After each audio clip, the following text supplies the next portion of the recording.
বিসমিল্লাহির রহমানির রহিম। আজকের এই সভার সম্মানিত সভাপতি, সভায় বিএনপির উপস্থিত নেতৃবৃন্দ, আমাদের সাথে উপস্থিত স্থায়ী কমিটির সম্মানিত সদস্য ইকবাল মাহমুদ টুকু সহ আমার সামনে উপস্থিত ভাই ও বোনেরা, এনায়েতপুর, বেলকুচি, চৌহালি, কামারখন্দ থেকে আগত, শাহজাহানপুর থেকে আগত উপস্থিত সকল ভাই বোনেরা, আসসালাম আলাইকুম। আপনারা আমার কথা শুনতে পাচ্ছেন? সবাই শুনতে পাচ্ছেন? আচ্ছা, ঠিক আছে।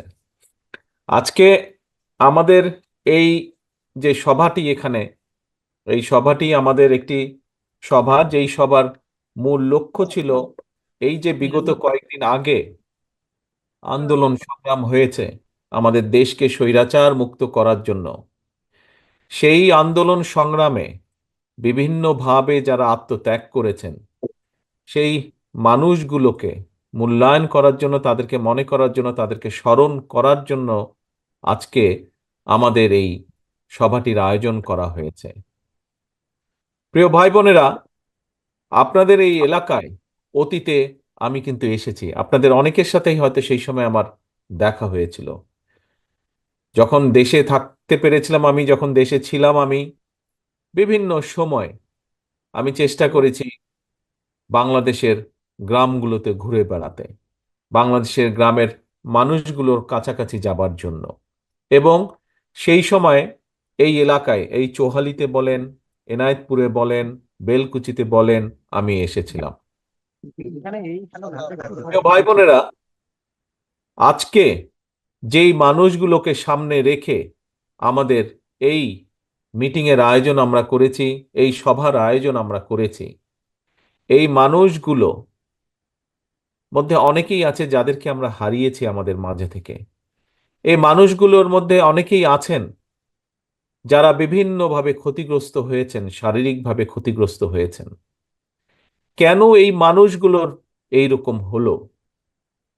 আমরা যদি খুব সংক্ষেপে চিন্তা করি তাহলে আমরা বুঝব এই মানুষগুলোর আত্মদান এই দেশের কোটি কোটি মানুষের জন্য, এই দেশের জন্য। এই দেশটি স্বৈরাচার মুক্ত হোক।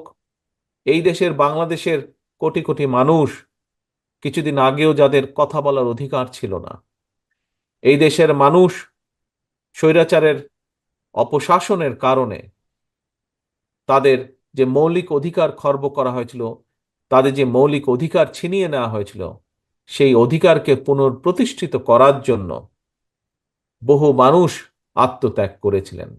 আজ সিরাজগঞ্জে, বিশেষ করে এনায়েতপুর, বেলকুচি, চৌহলি এই এলাকার যে মানুষগুলোর জন্য, যে মানুষগুলো আত্মত্যাগ করেছেন, যাদের জন্য আমরা আজ এখানে একত্রিত হয়েছি, সেই মানুষগুলোর সেই আত্মত্যাগ বা আত্মদান আছে। এখন প্রিয় ভাই বোনেরা, আমরা দেশকে আজ স্বৈরাচার মুক্ত করেছি। আমরা আমাদের যে লক্ষ্য, সেই লক্ষ্যের অল্প একটু অংশ আমরা অর্জন করতে সক্ষম হয়েছি। অর্থাৎ স্বৈরাচারকে বিদায় করা হয়েছে। স্বৈরাচারকে বিদায় করার মাধ্যমে আমাদের লক্ষ্যের অল্প একটু অর্জন করেছে। আমাদের আরো বহু সামনে যেতে হবে, অনেক পথ বাকি আছে আমাদের চলার। এই পথ আমাদেরকে পাড়ি দিতে হবে। এই পথ যদি আমরা সঠিকভাবে পাড়ি দিতে পারি, তাহলে আমরা বাংলাদেশের মানুষের যে গণতান্ত্রিক অধিকার, যেটিকে খর্ব করা হয়েছিল, সেই অধিকারকে আমরা পুনঃপ্রতিষ্ঠিত করতে সক্ষম হব। আমরা যদি এই পথ ঐক্যবদ্ধভাবে সকলে পাড়ি দিতে পারি, তাহলে আমরা মানুষের যে অধিকার, ভোটের যে অধিকার, যেই অধিকারকে পুনঃপ্রতিষ্ঠিত করতে চাই আমরা। কারণ একজন রাজনৈতিক কর্মী হিসাবে, একটি রাজনৈতিক দল হিসাবে আমরা বিশ্বাস করি, যখন দেশে জনগণের কাছে জবাবদিহিমূলক, জনগণের সামনে জবাবদিহিমূলক একটি ব্যবস্থা থাকবে, তখনই যারা সরকার পরিচালনা করবে তারা জনগণের কথা চিন্তা করবে। এবং সেই কারণেই জনগণের কাছে জবাবদিহিমূলক সরকার প্রতিষ্ঠা করারই হচ্ছে আমাদের লক্ষ্য, আমাদের উদ্দেশ্য। এবং সেজন্যই এত ত্যাগ, এত তিতিক্ষা, এত সংগ্রাম, এত আন্দোলন। প্রিয় ভাই বোনেরা, আপনারা দেখেছেন যে কিছুদিন আগে আমরা দেশের কিছু বিভিন্ন বিষয়, সেটি রাজনীতি হোক, দেশের আইন ব্যবস্থা হোক, দেশের বিচার ব্যবস্থা হোক, সামগ্রিকভাবে আমরা সমগ্র জাতির সামনে, দেশের কাছে, দেশের সামনে, দেশের মানুষের সামনে আমাদের দলের পক্ষ থেকে, শুধু আমাদের বিএনপির পক্ষ থেকেই নয়, আমাদের সাথে আরো যে সকল দল ছিলেন আন্দোলনে, আমরা সকলে একত্রিতভাবে জাতির সামনে আমরা 31 দফার একটি প্রস্তাবনা উপস্থাপন করেছি। 31 দফার মধ্যে অনেকগুলো বিষয় আছে, এর ভিতরে আপনারা এইগুলো দেখেছেন। আজকে একটি কথা আমি ব্যক্তিগতভাবে বিশ্বাস করি, আমার দল, আমাদের দল বিএনপি বিশ্বাস করে, বাংলাদেশের কে যদি এগিয়ে নিয়ে যেতে হয়, বাংলাদেশের মানুষের যদি ভাগ্য পরিবর্তন করতে হয়, যা মানুষ চায় সেভাবে যদি ভাগ্যের পরিবর্তন করতে হয়, প্রিয় ভাই বোনেরা, তাহলে আজকে শুধুমাত্র শুধুমাত্র আমরা যে সকল সংস্কার প্রস্তাব করেছি সেই সকল সংস্কার প্রস্তাবেই থেমে থাকলে চলবে না। আমাদেরকে সেই সাথে বাংলাদেশের মানুষের রাজনৈতিক রাজনৈতিক অধিকার যে অর্জন, সেই অধিকার অর্জন যেমন আমাদেরকে করতে হবে, একইভাবে আমাদেরকে জনগণের অর্থনৈতিক যে মুক্তি, সেটির ব্যাপারেও আমাদেরকে চিন্তা করতে হবে। এবং প্রিয় ভাই বোনেরা, বাংলাদেশ হচ্ছে একটি পৃথিবীর মধ্যে অন্যতম সবচাইতে সম্ভাবনাময় একটি দেশ। বাংলাদেশের মানুষ পৃথিবীর সম্ভাবনাময় একটি জাতি। কাজেই আজকে এবং আগামী দিনে আমরা যদি সঠিকভাবে সঠিক কাজটি করতে সক্ষম হই, তাহলে অবশ্যই একদিকে যেরকম দেশের রাজনৈতিক মুক্তি অর্জন করতে আমরা সক্ষম হব, ঠিক একইভাবে দেশের মানুষের অর্থনৈতিক মুক্তিও আমরা অর্জন করতে সক্ষম হব। কারণ শুধু রাজনৈতিক মুক্তি অর্জন করলেই আমাদের সম্পূর্ণ মুক্তি আসবে না। রাজনৈতিক মুক্তি অর্জনের পাশাপাশি এটিকে ফলপ্রসূ করতে হলে, এটির সুফল পেতে হলে আমাদেরকে অবশ্যই পাশাপাশি জনগণের অর্থনৈতিক মুক্তি অর্জনের পথ বা উপায় বাতলাতে হবে। প্রিয় ভাই বোনেরা, একটু আগেই আমি বলেছি যে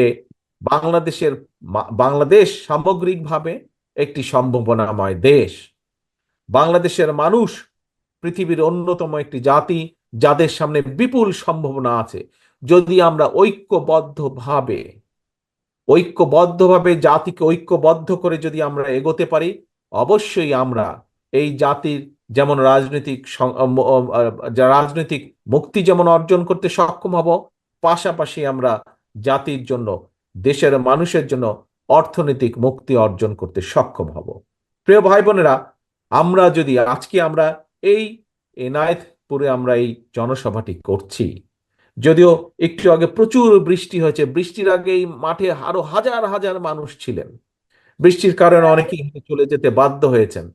কিন্তু আমরা যদি আপনারা যেই মাঠে দাঁড়িয়ে আজকে আপনারা বক্তব্য শুনছেন, যেই মাঠে বসে আমরা এই জনসভার আয়োজন করেছি, আমরা যদি আমাদের আশেপাশে তাকাই, বিশেষ করে এই এলাকার দিকে যদি আমরা তাকাই, তাহলে আমরা কয়েকটি জিনিস দেখতে পাই।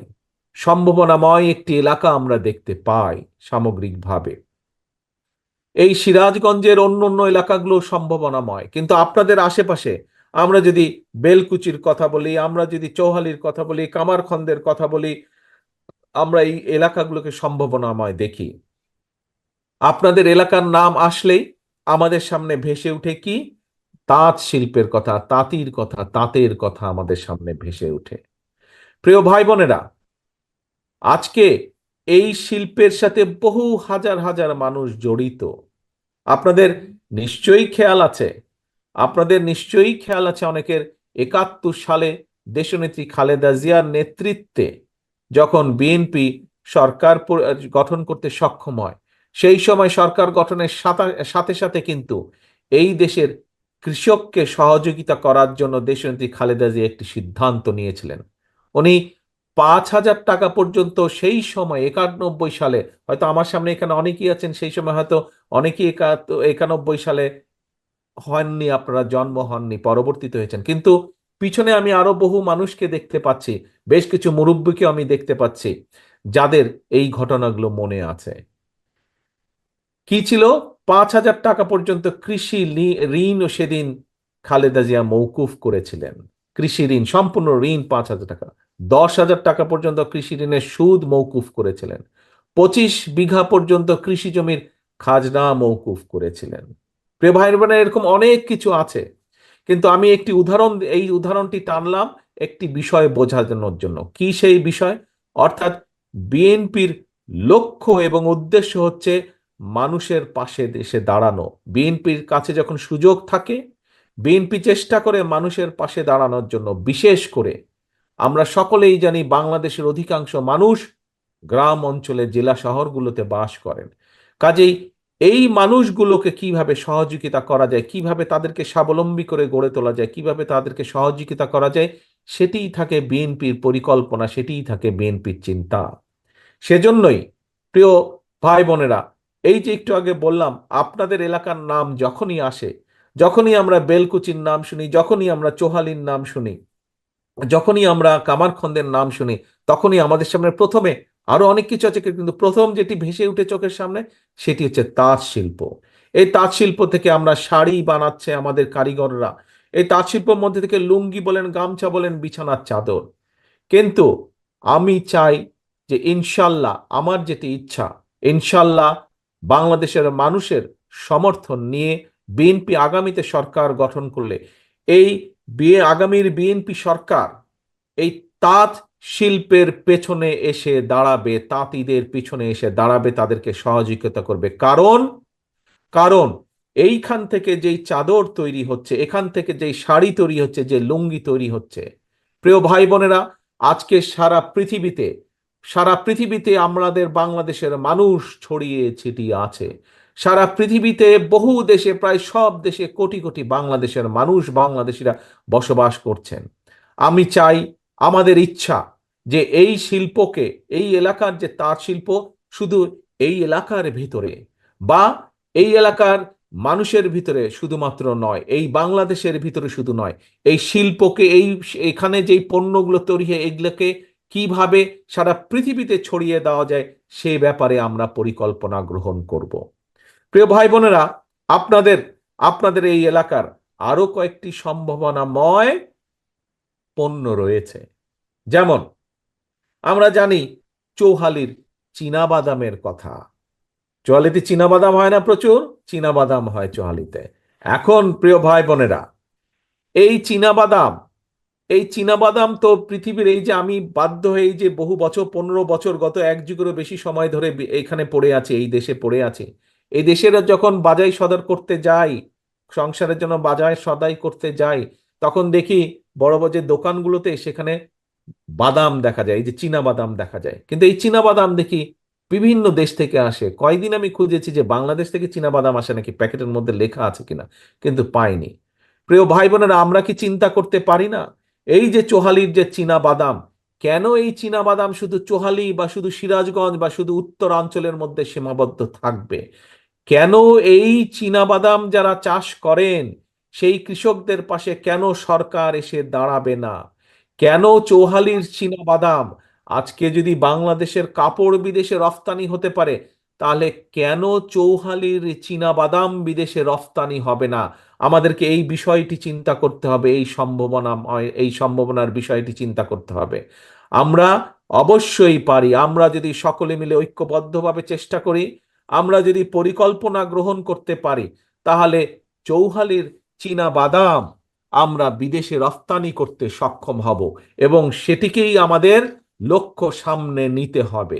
আমরা যেদিন সক্ষম হব চৌহালির চীনা বাদাম বিদেশে রফতানি করার জন্য, আমরা সেদিন কৃষকদেরকে যেরকম সহযোগিতা করতে পারবো, চীনাবাদাম রফতানি করার জন্য ছোট ছোট মিল কারখানা হবে, সেখানে বহু তরুণ যুবক সেখানে কাজ করতে সক্ষম হবেন, বহু মা বোনদের বহু বোনদের সেখানে কর্মসংস্থানের ব্যবস্থা হবে। আমরা চাই দেশে মানুষের কর্মসংস্থানের ব্যবস্থা করতে, আমরা চাই দেশে বেকার সমস্যার সমাধান করতে। শুধু বিদেশেই আমাদের ছেলে মেয়েদেরকে আমরা পাঠাবো না, আমরা দেশেও দেশের যে সম্ভাবনার বিষয়গুলো আছে সেই সম্ভাবনার বিষয়গুলোকে আমরা অ্যাড্রেস করব, সেই সম্ভাবনার বিষয়গুলোকে আমরা সামনে নিয়ে এসে মানুষের কর্মসংস্থানের ব্যবস্থা করব। প্রিয় ভাই বোনেরা, আপনাদের এখানে আরেকটি কৃষি দ্রব্য উৎপাদিত হয়। কি সেটি? চোহালি আশেপাশের এলাকাগুলোতে, এই এলাকায় উৎপাদিত হয় রসুন, তাই না? রসুন হয় না এখানে বহু এলাকায়? এই রসুন উৎপাদনকে আমাদের বাড়াতে হবে। পৃথিবীর বহু দেশে, এই দেশে, আমি যেই দেশে এই যুক্তরাজ্যে বসবাস করছি, এখানে তো রসুন উৎপাদিত হয় না, কিন্তু বাজারে গেলে আপনি রসুন পাবেন। রসুনের দাম যে প্রতিদিন বেড়ে যায় তাও না, এরা বিদেশ থেকে রসুন নিয়ে আসে এদের দেশের মানুষের জন্য। তাহলে বাংলাদেশের রসুন কেন যেতে পারবে না? বাংলাদেশের চাহিদা পূরণ করে বাড়তি চাষ আমাদেরকে করতে হবে, যাতে আমরা বাংলাদেশের রসুন বিদেশে আমরা পাঠাতে সক্ষম হই। এতে যেভাবে একদিকে কৃষক উপকৃত হবে, কৃষক স্বাবলম্বী হবে, ঠিক একইভাবে আমরা আমাদের রফতানি শিল্পকেও গড়ে তুলতে সক্ষম হব।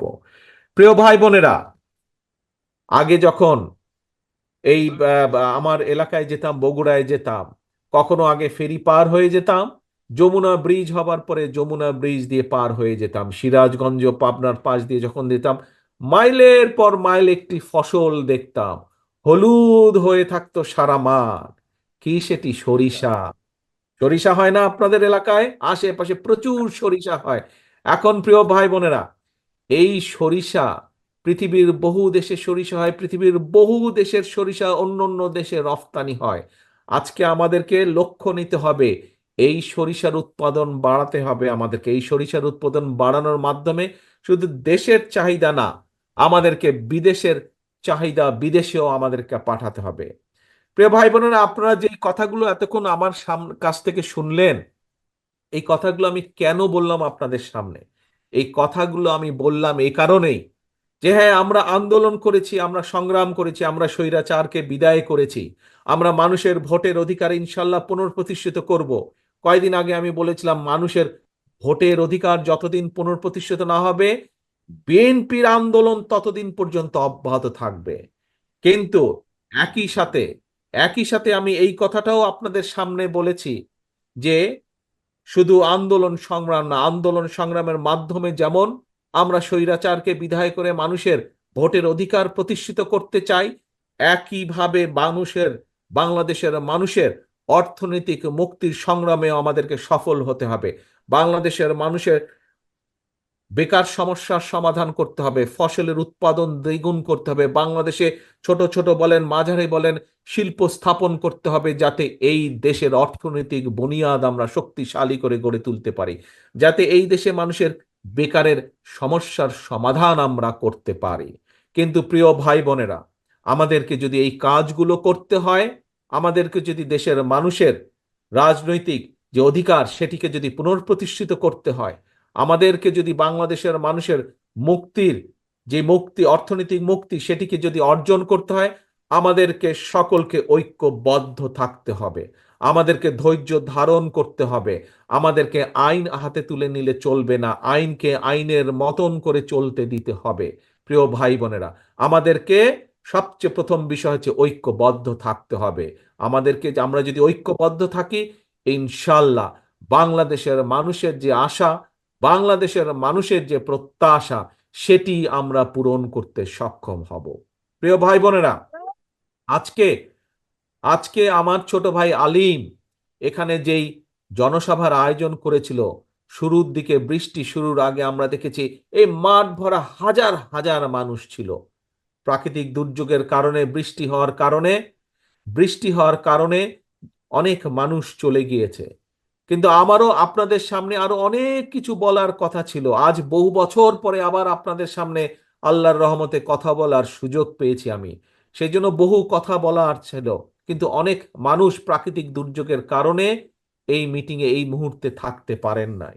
সেই জন্য আমার ছোট ভাই আলিমকে আমি অনুরোধ করব যে আলিম, আজকে আমি আর বক্তব্য দিব না, আজকে আমি এই পর্যন্তই আমার বক্তব্য রাখবো, কারণ এখনো হয়তো ঝিরঝির বৃষ্টি হচ্ছে, মানুষ এখনো বৃষ্টিতে ভিজছে, বহু মানুষ মাঠের বাইরেও দেখতে পাচ্ছি, বহু মানুষ দূরে দাঁড়িয়ে আছেন, বৃষ্টিতে ভিজছেন।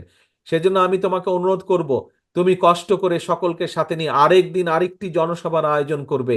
আমি আরেক দিন এই মাঠে আসতে চাই, আমি আবারও এই মাঠে আমার দেশের, আমার সিরাজগঞ্জের মানুষের সাথে আমি কথা বলতে চাই। প্রিয় ভাই বোনেরা, আসুন তাহলে, প্রিয় ভাই বোনেরা, আমাদের সামনে আস্তে আস্তে আস্তে আস্তে তালি বন্ধ করতে হবে, তালি বন্ধ না করলে তো কথা শোনা যাবে না। হ্যাঁ, প্রিয় ভাই বোনেরা, আজকে এই যে আপনাদের, এই যে আপনারা সকলে একত্রিত হয়েছেন কেন, বক্তব্যের শুরুতেই আমি বলেছিলাম যে আজকে আমরা এখানে একত্রিত হয়েছিলাম যে আমরা সেই মানুষগুলোকে শ্রদ্ধা জানার জন্য, যেই মানুষগুলোর আত্মত্যাগের বিনিময় আজ দেশকে আমরা স্বৈরাচার মুক্ত করতে পেরেছি। এই মানুষগুলোর আত্মত্যাগ সেদিনই সফল হবে যেদিন আমরা মানুষের ভোটের অধিকারকে পুনঃপ্রতিষ্ঠিত করতে পারব। এবং শুধু তাই নয়, এই মানুষগুলোর আত্মত্যাগ পরিপূর্ণভাবে সেদিনই 100% সফল হবে যেদিন আমরা বাংলাদেশের মানুষের রাজনৈতিক অধিকার পুনঃপ্রতিষ্ঠার পাশাপাশি আমরা বাংলাদেশের মানুষের অর্থনৈতিক মুক্তিও অর্জন করতে সক্ষম হব। কাজে প্রিয় ভাই বোনেরা, আমি বক্তব্য শেষ করার আগে আবারও আপনাদের কাছে আহ্বান রাখতে চাই, আবারও আপনাদেরকে অনুরোধ করতে চাই, বিশেষ করে আমার বিএনপির নেতাকর্মী, সকল পর্যায়ের নেতাকর্মী, সকল অঙ্গ সহযোগী সংগঠনের নেতাকর্মীর কাছে আহ্বান রেখে বলতে চাই, মানুষ, বাংলাদেশের মানুষ, খেটে খাওয়া মানুষ, গ্রামের মানুষ আপনাদের দিকে তাকিয়ে আছে। আপনাদের দিকেই তাদের প্রত্যাশা যে আপনারা ভবিষ্যতে এই দেশকে সামনের দিকে এগিয়ে নিয়ে যাবেন।